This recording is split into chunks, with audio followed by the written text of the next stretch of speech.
It's such a delight to join you all today, and I would like to begin with a small prayer to Bhagawan.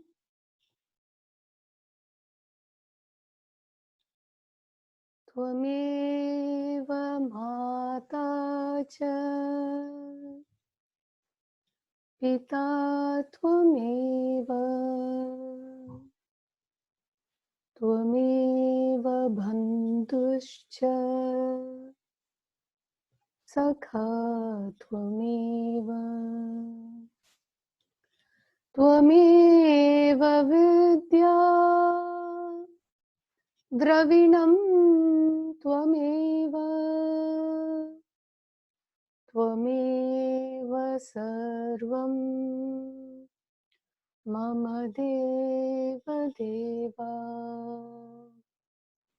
त्वमेव सर्वं श्री साई देवा त्वमेव सर्वं Mama Deva Deva. My most humble and loving salutations to Sai, who is my mother, my father, my wisdom, my treasure, and my all. And my most loving salutations to the Sai who lives in each one of your hearts. Sai Ram again. Thank you, Brother Greg, and all the regional officers for this opportunity to think more about Swami. And I was so enjoying the Vedam chanting and the bhajan sessions.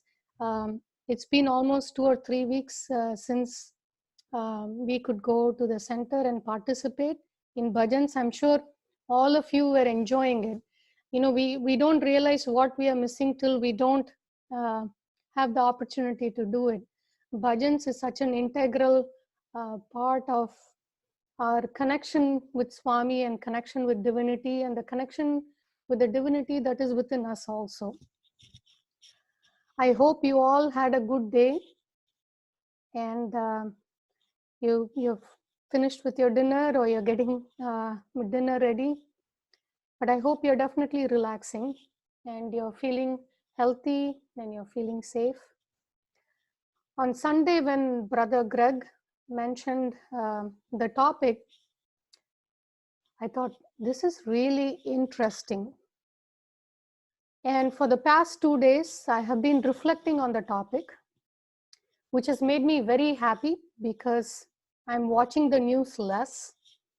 I'm on Twitter less. I'm on Instagram less, trying to get the updates.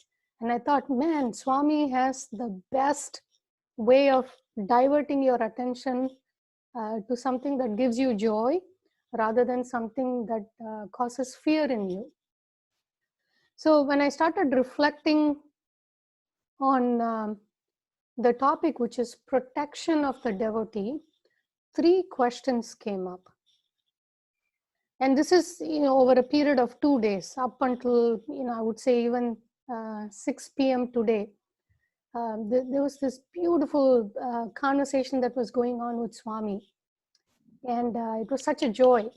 So I wanted to share those 3 questions and the sweet responses that I got from Bhagawan himself. So the first question was, I was thinking protection of the devotee. But there is one word that is actually missing, that is not there. And it's something that we intuitively understand. So who is protecting the devotee? So the person who is doing the job of protection, they're not mentioned in that theme. So it's like, okay, who is protecting the devotee? So then I was thinking it's kind of, we, especially for people who believe in a form of God or even the formless aspect of God, we think there's a divine force that's taking care of all of us. So I thought, okay, divinity is what we are alluding to. So then As an extension, the thought was, how do we understand the power of divinity, if that's possible at all, right? So it's divinity who is protecting the devotee. So how do we understand the power of this divinity? We kind of accept it. I think intellectually we accept it, and sometimes we have experiences and we feel that all-encompassing power, the omnipresence, the omnipotence, the omniscience of divinity. But how do we understand on a very secular level? And then Swami reminded me of the story he had shared in a discourse to students. And he said there was this little girl. She was maybe 4 or 5 years old, and she was the granddaughter of the chief minister in a king's court. So the king had one day, all of a sudden, he was confronted with a situation, and he had this 3 questions in his mind. So he asked the entire court, including his chief minister. He said, I have 3 questions that are consuming me. I'm not able to eat, I'm not able to drink water, I'm not able to sleep because these 3 questions are consuming me. And I'm looking for answers, and I hope you will satisfy the king's desire to understand these 3 questions. And the 3 questions were, number 1, where is God? Meaning the exact GPS location of where is God. The second question was, in which direction is God facing? And the third question was, what is God doing right now? So 3 questions. Where is God? The exact location of God. The second question, in which direction is God facing? And the third question was, what is God doing right now? So everybody who was in the king's court, they came up with different answers, and the king was not satisfied because they would give an answer and he would ask a follow-up question. Sometimes children do that. You try to explain something to them and they'll come back with a follow-up question and you're like, okay, that's it. No more questions. So so the king was not satisfied with the answer that he was getting. So he said, then he pointed to the chief minister and he said, you're the most learned person in this kingdom.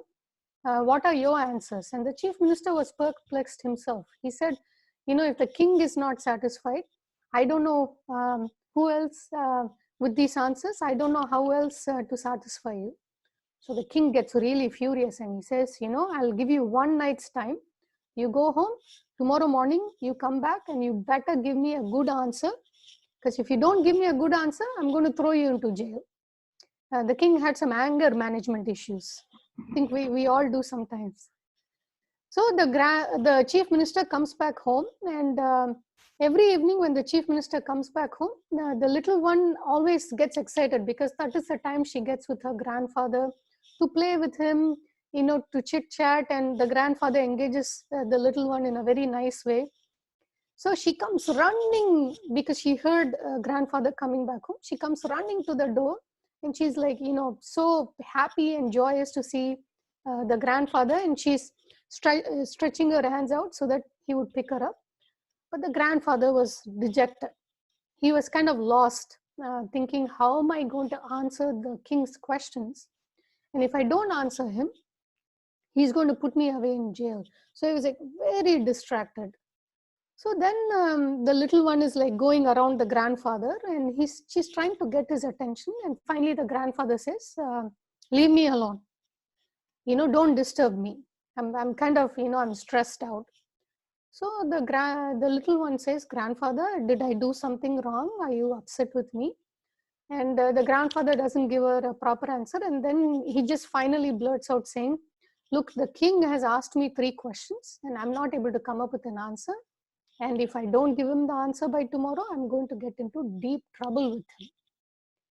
So the little one says, really? You are not able to answer the king's question? Tell me what the 3 questions are. So just to get rid of her, the grandfather repeats the 3 questions, which is, where is God? Which direction is he facing? and what is he doing right now? So the little one laughs and she says, Grandfather, these are such easy questions. Don't you worry. Tomorrow, I will go to the court and I will answer these 3 questions on your behalf. So the grandfather says, all right, all right. You go eat your dinner and go to bed. So the next day morning, the chief minister doesn't have the answers yet. So he's kind of sulking at home.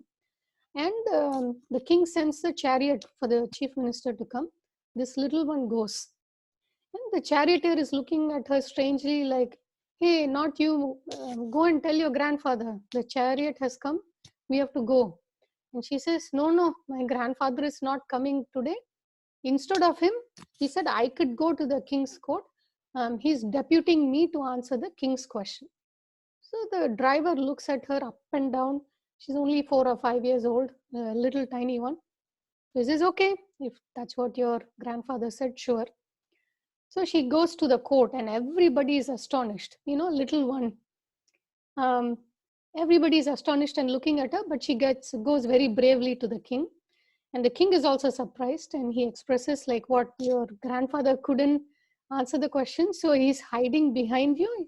And she says, no, no, no, don't judge me by my height. Go ahead and you ask me the question. So the king says, okay, if you have so much courage, let me ask you the question. So the first question is, where is God? So the little one says, the king is elevated on an elevated location, sitting on the throne. So the little one says, can I come close to you? And he says, sure, you can come up. So she gets close to the king. And adjacent to the throne, there are some refreshments, some fruits, water, and some milk. So then she points to the milk and she says, okay, king, can you tell me what all you can get from this milk, from this bowl of milk? So the king says, well, you have milk. From milk, you can get yogurt, buttermilk, then butter, you can make paneer, you can make a lot of things. Then she says, no, no, no, not like that. Point to the exact spot in this bowl of milk and tell me which part exactly is the butter, which part is the buttermilk, which part is the yogurt, and which part is the ghee. And the king is like, what sort of a question is this? Everything is contained inside that bowl of milk. It's part of it. Through the process, then you will get the different forms. So the little girl laughs and she says, what sort of a question are you asking then? Where exactly is God? God is everywhere. You can't say God is in one thing and he's not in the other thing. Just like the milk contains all different products, similarly, God is present in all aspects of this world. He's not separate from it. Now the king is shocked. He was like, oh, wow. For the first time, he got an answer which was very convincing. He didn't have a question in return. So the little girl says, okay, don't wait. Go ahead, ask your second question now. So the king says, okay, let me ask the second question. The second question is, in which direction is God facing? So then in those days, there was no electricity. So there were lamps that were lit. So the little one goes and points to the flame. And then she says, okay, can you tell me in which direction this flame is facing? In which direction is the light being shed? So the king says, what do you mean, which direction? That's a flame, that's light, that's a source of light. And it faces all directions. It's not just facing one direction. So of course the girl says, yeah, you're asking which direction God is facing. God is facing all directions, not just one direction. Then now the king is like really touched and he's wondering if God himself has come in the form of this little child to reveal this profound truth. And then he's kind of stuck and the little one says, don't wait, go ahead, ask your third question now. So then he says, okay, let the ignorance completely leave me. Here is my third question. What is God doing right now? So then she says, okay, for this I need a little bit more power. So if you don't mind, can I sit in your throne and you stand here? And the king, of course, he immediately agrees. He doesn't even think twice. He picks up the girl, puts her makes her sit on the throne and gives the ceremonial staff. So he's transferring all the powers to her. And immediately the girl says, she calls all the soldiers and she says, go ahead, arrest this man, go and put him in the jail. So the whole court is shocked. Like, what is this? This little girl just got the powers, and the first thing she does is throw away the king. And then everybody is like shocked, and they are kind of standing still. So then the little one laughs and she says, "This is what God is doing now. He is showing you who is in charge." Within a split second, He made me have the full power of the king, and He made you a commoner. So that is what God is doing now. He is in full control.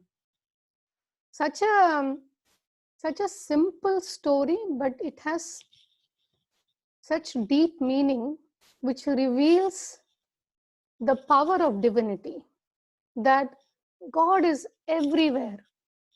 Everywhere. There is no place in this universe where God does not exist. God is everywhere. Which direction is He facing? He is facing all directions, which means He is always seeing each and every one of us. Where we are never beyond His sight. And what is He doing right now? He's listening to each and every one of us, and He's watching over each and every one of us. That is the power of divinity. I said, Swami, beautiful story. Then I said, second question, protection. You think about protection, how does God protect?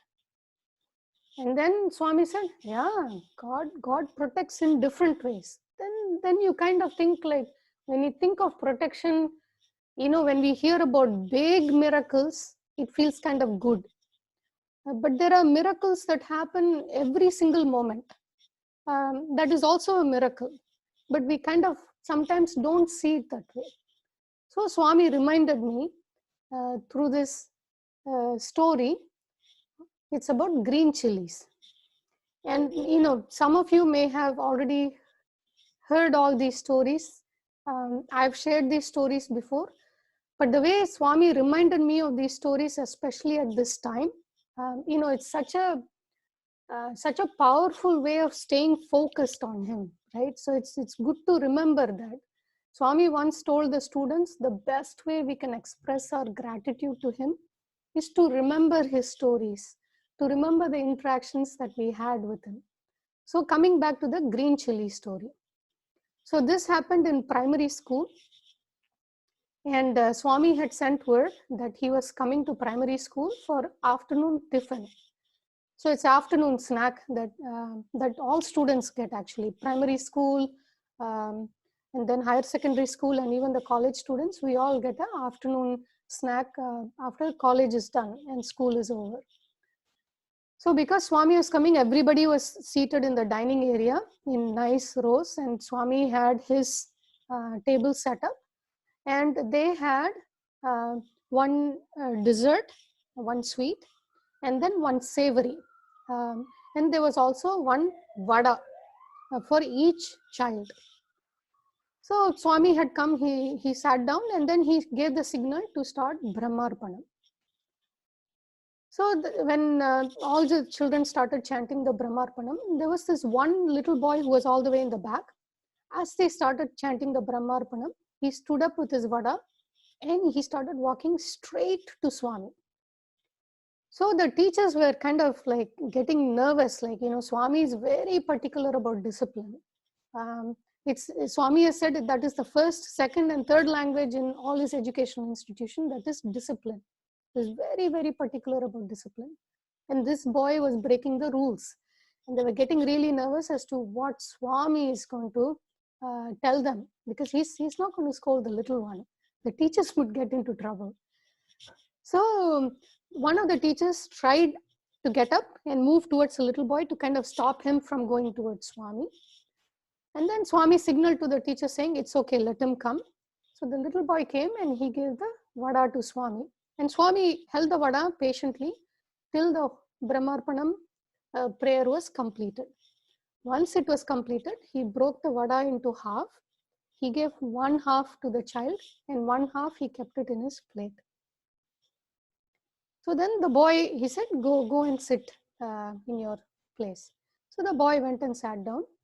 And then Swami looked at the teacher, because the teacher is now getting ready to face consequences. And Swami looked at the teacher and he said, with a beautiful smile, he showed the vada and he said, you know, when you offer something to God, it is God's duty to protect.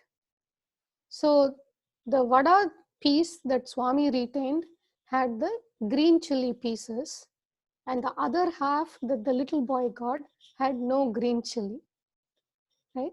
So it's such a, you might think like, you know, Brahmarpanam, we are chanting. I'll speak for myself. Sometimes I tend to chant very mechanically. If I'm hungry, I will go very fast. Brahmarpanam, Brahmagna, Brahmanahutam. But if I'm not that hungry and I'm doing it patiently, then you actually remember the meaning of Brahmarpanam, which is the person who made the food, who is consuming the food, and who is assimilating the food. All three are the same divine, you know, and it's worshipping the fire that is in our stomach, which metabolizes our food, right? So it's a reminder that both external and internal are divine. It's part of divinity, right? But that's how Swami protects. We chant Brahmarpanam. We chant the Gayatri mantra.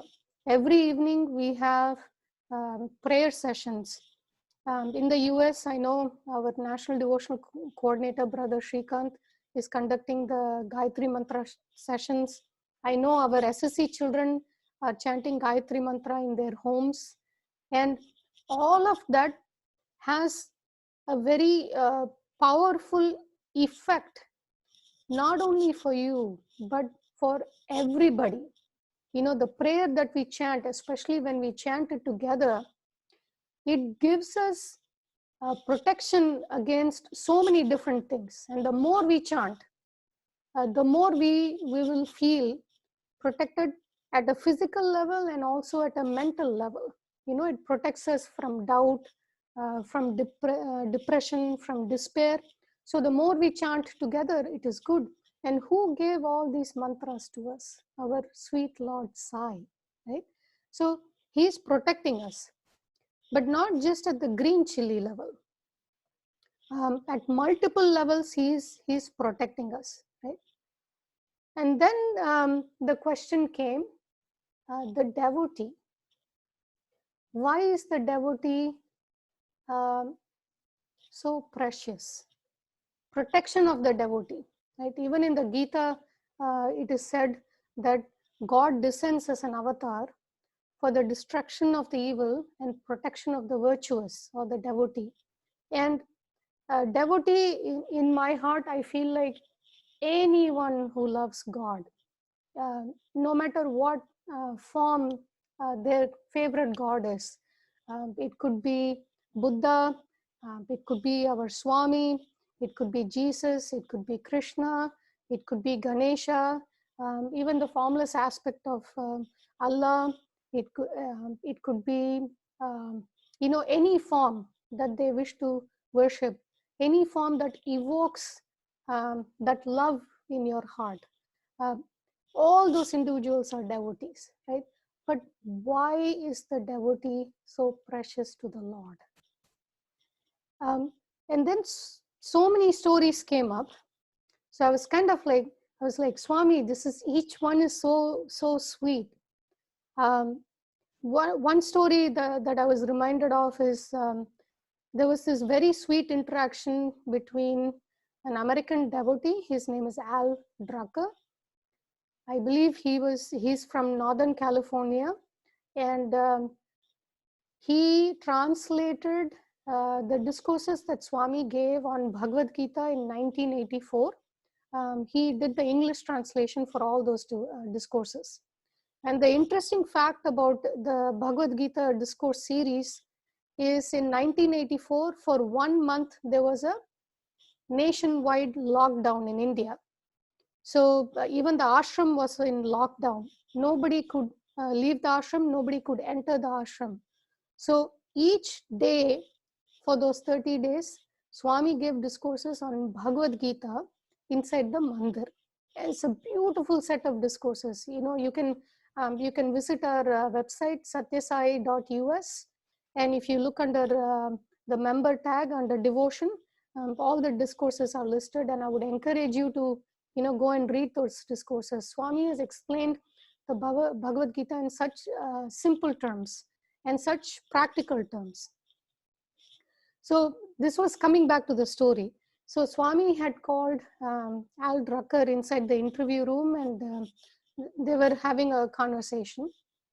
And out of the blue, Al Drucker felt compelled to ask Swami this question. He said, Swami, when I see you and when I hear your voice, I have this warm, fuzzy feeling in my heart. I feel so good. And I know that I'm experiencing my love for you when I feel all those emotions. But how do I know that you love me? I know that I love you because of all these emotions and experiences that I'm having. But how do I know that you love me? And then Swami smiled and he said something very interesting. Very, very interesting. He said, for you to love me, I have to love you first. If you just think about it, the fact that we are here together on a Tuesday evening, listening to just powerful Vedam chanting, beautiful bhajans, we are all here together because we have that love for God in our heart. And here Swami is saying, but I loved you first. And that's how you're loving me back. Isn't that so sweet of the Lord to say, hey, I loved you first and that's why you are here. So the devotee is very, very special to the Lord. And then Swami reminded me of this beautiful poem that he wrote, which kind of captures the intimate relationship that a devotee has with the Lord. And it has been published in Premadhara, and it's one of my favorite poems. And I would like to share it with you tonight. Swami wrote, the bird with you, the wings with me, the foot with you, the path with me, the eyes with you, the form with me, the thing with you, the dream with me, the world with you, the heaven with me. So we begin and so we end. So are we free and so are we bound.